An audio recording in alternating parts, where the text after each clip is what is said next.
Today, I'm super excited because we're going to be joined by Elinor Crawley, fellow type 1 diabetic Welsh actor who's been in Vikings, Ordinary Lies, and Steeltown Murders. Great, so welcome, Elinor. How are you today?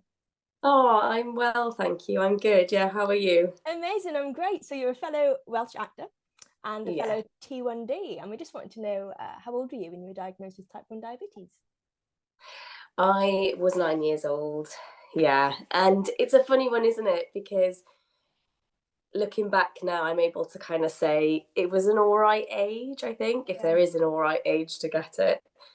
Mm-hmm. I feel like I was old enough to understand it all a little bit and have a bit of independence, but then maybe like avoided the teen diagnosis, which I think can be quite tricky. Yeah, Um, so yeah, I was 9. How old nine. were you actually? I was 13, so not too far away. Um, Yeah, but a lot of people that seem to get diagnosed are in that bracket, aren't they? Which yeah, I guess you don't know much differently then when you get older. exactly that. So were Like you I act- can't remember really so were you life before. acting as a child as well, or was this before you decided to be an actor? No, this was way before. I had like a little bit of interest in drama because my mum she trained as an actress. She went to Mhm. Welsh College, Amazing. but she didn't go into it after that. So I kind of always knew about it a little bit. Hmm. But it wasn't until I was about 15, maybe Hmm. 16, that I started to do tiny little jobs here and there. I went to the workshop in Cardiff, Yes, yes, I've heard of yeah, that. with Pete Waldridge. Amazing. And how did you handle going to those workshops whilst having to check your sugar levels on the side? Because this would have been before CGMs and things like that. Yeah, it was just finger pricks. I was like, I got a pump by the time I was about 12, so I didn't have to do injections for long. I mean, you just sort of cope as you go along, as you well Yeah. know. You know, I can't lie to you. Sometimes there were definitely times where I didn't check my blood sugars for Yeah. hours on end. Hmm. Especially when you're distracted with things like drama classes. Of course. So I just coped as well as I could. Really, I Yeah. definitely didn't have the best Yeah. control when I was a teenager. Yeah, I think a lot of us felt that way, and a lot Mm, of people on my platform as well say that they hid it a lot when they were younger and didn't talk about it yeah, much, which is sad. But I think we're coming on in leaps and bounds in terms of talking about it and being proud of it now, which is good. Um, yeah, absolutely. And it's so nice now to be out and about and to spot people's yes, CGMs, spot the freestyle levers. It's like we're coming out of hiding. instant best friends, literally. Yeah. So then, after 15, did you go off to uni, or did you? No, so I was cast in a film called Submarine when I was about 17, and off the back of that, I managed to get an acting agent, and I Mhm. sort of, for want of a better word, fell into acting. So I Yeah. kind of carried on when I left school, um, and yeah, kind of went on, and then it was only the last couple of years. After like living in London for a while, I Yeah. realized that I'd really fallen in love with theatre and I just didn't have the skills that I Amazing. needed for that. Yeah. So I decided to go and train. So I graduated, oh God, it's almost a couple of years now from Mhm. LAMDA, um, studying acting and particularly acting for stage. Nice. So, how did you find the changeover with your doctors and things like that? Was it a smooth transition, or did you keep your doctors in Wales? Well, I've been in London for quite a while now. Mhm. When I originally moved, I did keep my clinic and everything in Wales, and Yeah. for a while that kind of worked. And like, thankfully, my mum was able to help me get my pump consumables, especially in insulin and stuff, Yeah. over to where I was living. But then I decided I probably am hanging around here for a while, so I changed everything over, and Hmm. yeah, now my clinic's with King's College, and I have to say they're brilliant. Yeah. They're really great, particularly on supporting things like around mental health and stuff. I was so surprised. Like my first clinic, as soon as you arrived, I was handed a form to fill in of how I feel like I'm coping, and Yeah. you kind of grade it, 1 to 5 and stuff. And it's the first time really that has kind of been just asked off the bat for Amazing. free, of me. And yeah, they are Yeah. great. because it can be quite daunting, especially if you were a child and you grew up with that practice, and then you have to change everything about. So that's really good that they were helpful. And in terms, Exactly that. And even just like the transition from kids clinic to adults clinic, I don't know how you found that, but it was quite stark for me in yeah, Cardiff. yeah, we had a few talks about it with JDRF. I had a few fellow T1Ds say that it feels like you're almost forgotten about when you reach 18. Yeah, it's And weird. yeah, and that's the age when you start drinking and you start going out, so at an age where you really need it the most, I guess. Yeah. So and another thing is, well, obviously you're in Submarine, great movie. um Steeltown, Steeltown, amazing. And how did you handle checking your sugar levels? Did you have a CGM, and did you have to hide it? Because obviously you wouldn't have had CGMs back then. It's quite a tricky one, really, isn't it? Yeah. Yes, I did it. What was I using at the time? I was using I was using Flash monitor at the time. Okay. And I was struggling with it a little bit actually at the time. I was struggling with connectivity, and it was the first time I'd really been on set with anything like that. That you needed to keep your phone nearby, because I had an attachment for it as well. I don't know if you've heard of like the little, I think they call it Meow Meow, and you No. stick it on top, Mm-hmm. and it sends the readings automatically to your phone. Mm-hmm. So I did actually struggle, particularly on Steeltown, Mm. because it was the first time I needed the phone to be really nearby. Yeah. And it's not always the case on set. You sort of leave your bag somewhere, or Yeah. you don't always even take your belongings to set. Sometimes they get left in a trailer or something. Yeah. And there were a few times where I dropped out of signal. I didn't really know what was going on. And Yeah. you have like a couple of minutes between takes or something to try and get it connected again and figure out what's Mm-hmm. going on. So I did actually, yeah, I had quite a few like high blood sugars on that took me a little while to sort out, which was quite hard. And since then I've moved to Dexcom. Oh, great. Yeah. um, Because it's hard enough as it is, isn't it? Obviously being an actor, let alone with yeah. the adrenaline, then will of course affect your sugar levels. And especially if you're going on stage as well. I feel like, I don't know for you, but I get nervous and I'm worried about going hypo, because Mm, that would be a nightmare. So then yeah, occasionally I have left myself go a little bit high, maybe yeah, possibly. that's always been my way of dealing with it. Yeah. I always just let myself run a little bit high, which Mm-hmm. backfires probably more often than not. Yeah. But I think you need that like peace of mind, don't you? That buffer. I've heard of like James Norton. He hides like glucose around Yeah.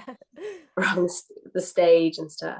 But did you find adrenaline really affect your blood sugar? Yeah, and I don't know if it was me like overcompensating, because I was like, I've just done a run of Macbeth. I was so terrified that I'd go Yeah. hypo on stage, ruin the entire production, of a Yeah. seizure or something. So I would just probably overeat, maybe. So maybe it's And have you ever had a hypo on stage? no, I haven't, No. because I've always been a little bit Nice. high. Yeah, but I guess you carry little juice boxes or something with you when you're touring. Yes, I try and hide, the little glucose shots. Yes. I usually have them. I mean, yes, somewhere on the stage set. Mm-hmm. Obviously, it's a bit easier on a film set because you can leave them elsewhere. But Yeah. even like you say, like hiding the Dexcom or Mm-hmm. in a costume Yeah. was weirdly tricky on Steeltown. Mm-hmm.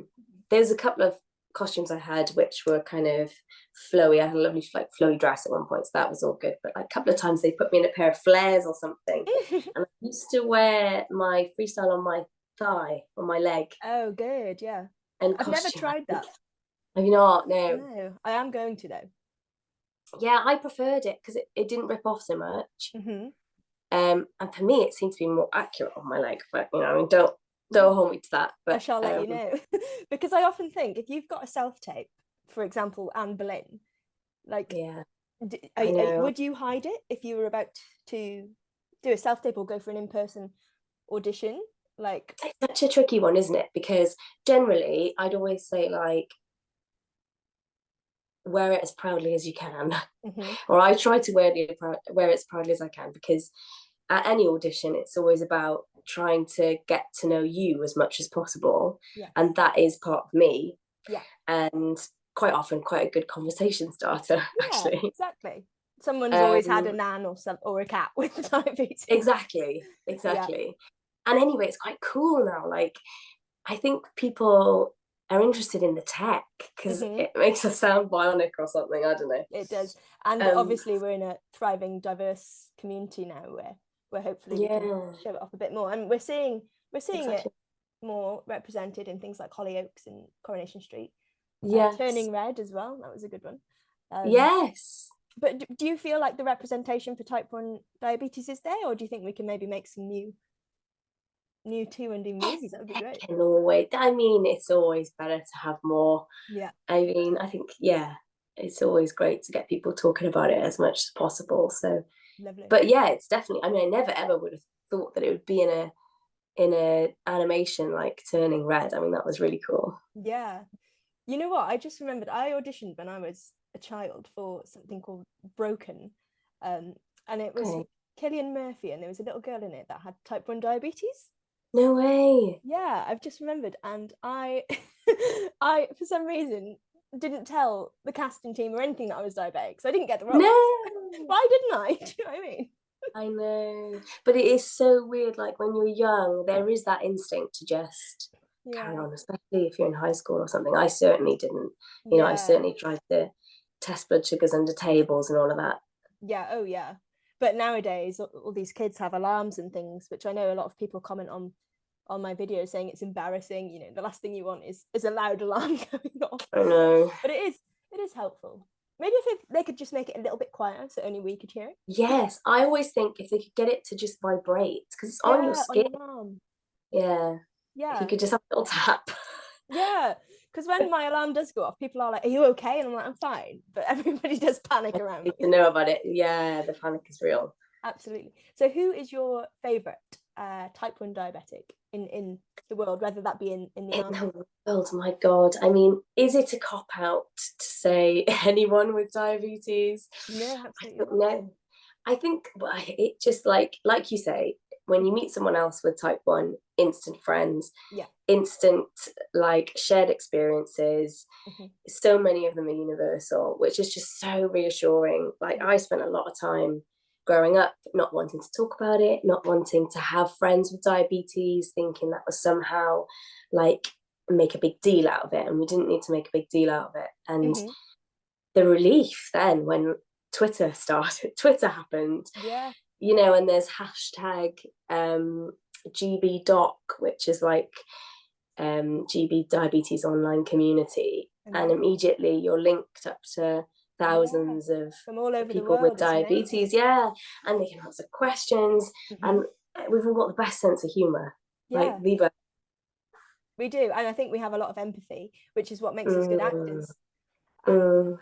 And it gives us a strength. You know, it's hard enough being an actor as it is, let alone having to think about this on the side. But I did speak to a footballer the other day that said, in a way it helps, because then you're not nervous. Say if you're about to go in for an audition, you're more nervous about your levels, making sure you're okay. Yes, it's something to focus on for sure. Absolutely.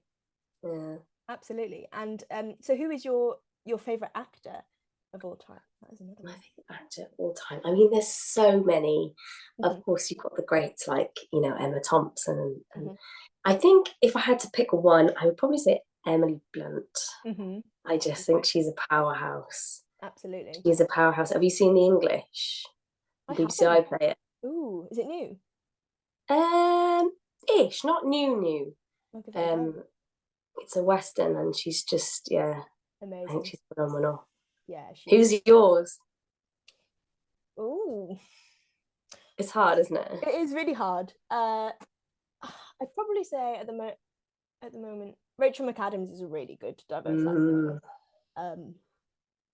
And then I think Timothée Chalamet is pretty good for the young ones. But Jeremy Allen White has come on the scene all of a sudden. Yes, yes. A lot of the ladies like him. And I saw him in Iron Claw the other day, and I was like, he's pretty good. Okay. Yeah. I've not seen it. Yeah, he was good. I think he arose from Shameless. I think that's right. Oh, okay. Yeah. but he's another new I will one. look into him.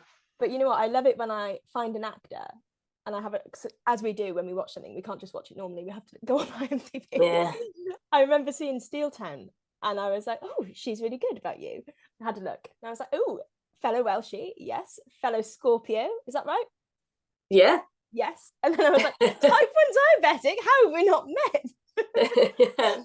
Amazing. So hopefully one day they'll make a nice film where there's two sisters that have Yes. type 1 diabetes. Have diabetes and a brother that James Norton can get in and play. Throw James Norton in, it would be amazing. Yeah. And even yesterday I found a musical theatre Broadway star that I thought was great, has had type 1 since he was about 8. Type 1. Yeah, it's amazing. I think his name is Brian. Okay.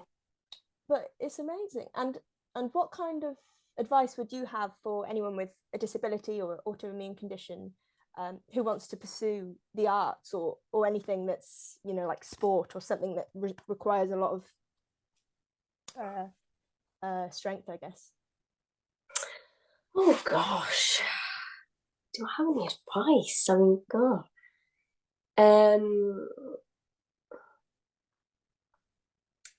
Just go for it.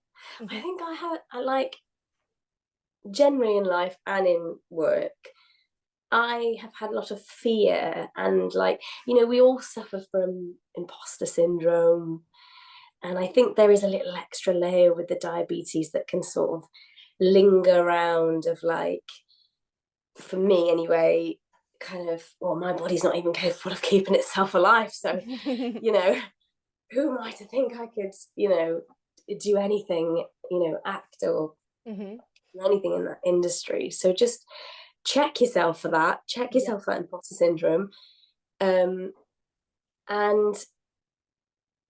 yeah, just go for it. Yeah, is that good advice? I don't know. that is great advice. Absolutely go for it. I had somebody comment on this Dear Evan Hansen video I did the other day saying that they've got type 1 diabetes, but they're worried they might not be able to be on the stage because of it. And I was like, no, absolutely not. If anything, like you said, it gives us something to talk about. It gives you something slightly different in an audition room. Yeah.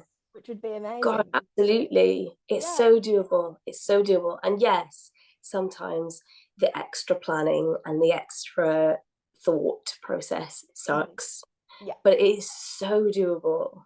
Yeah. And the amount of interesting conversations I've had with people around diabetes, and especially with the tech now. Mm-hmm. I've started looping in the last few years, for example. Amazing. And I actually ended up speaking a lot about it in a rehearsal room recently. Yeah. Because there was a new play being developed about like sort of the future of technology and the new and medical technology in particular. Perfect talking point. It really, like, I felt like I had a lot to bring to the table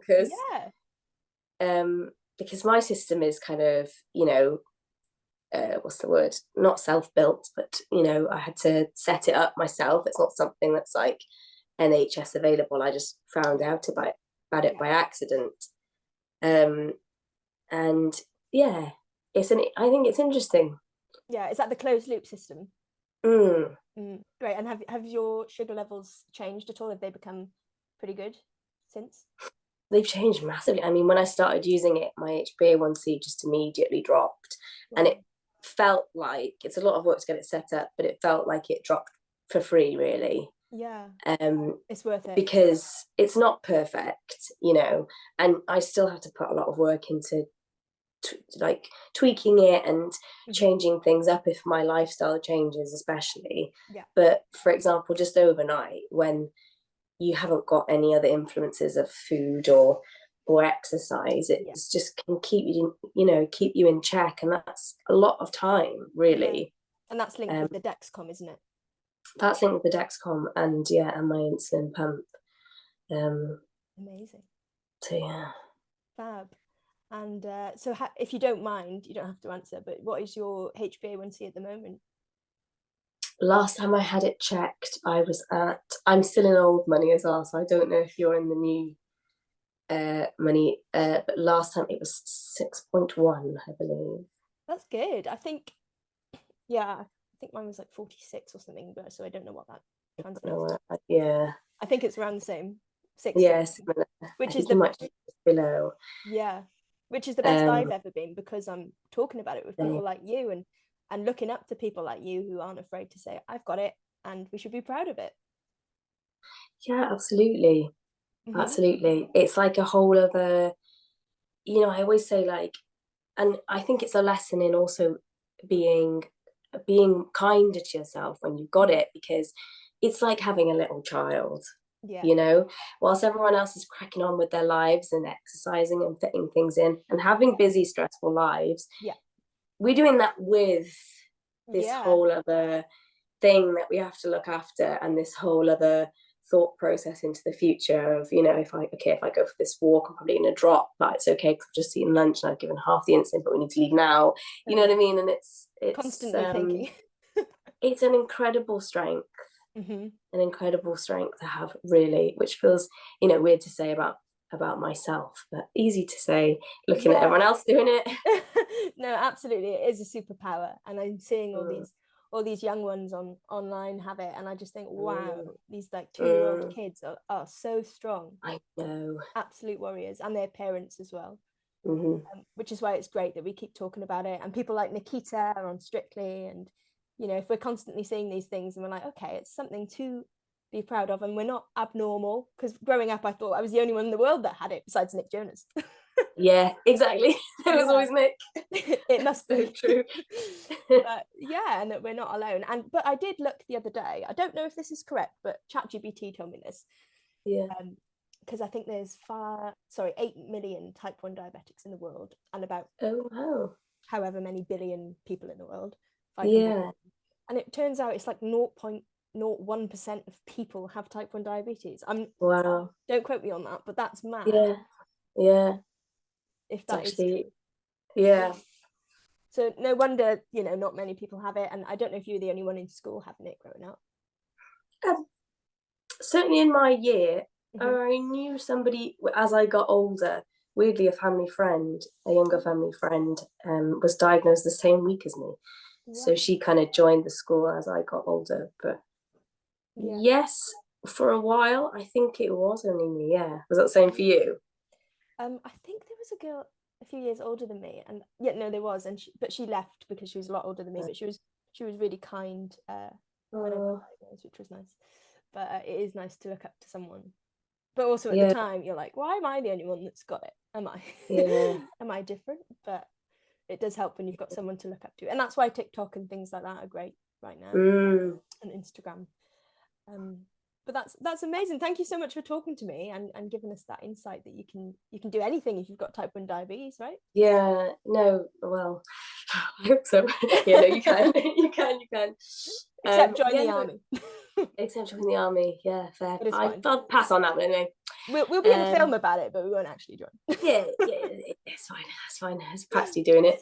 Yeah, Yeah, no, it's been a pleasure. And if you don't mind, can I give one last shout out absolutely. to one of my favourite diabetics? Her name's Sammy, and she's in America, and we've never actually met. It's a weird story, but we ended up years and years ago.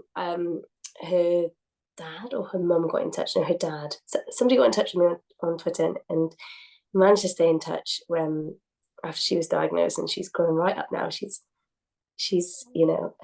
almost a little lady. But yes, hi Sammy, if you're watching. Hi, Sammy. Oh, bless. Amazing. Oh, well, thank you so much for joining. And hopefully we'll see you on our screens. Screens? I should have warmed up for this. Hopefully we will see you on our screens and in many West End shows in the future. Yeah. Oh, I hope so. With Emily Lovely. Blunt, please. Thanks Yes. so much, Ruby. Thanks, Eleanor.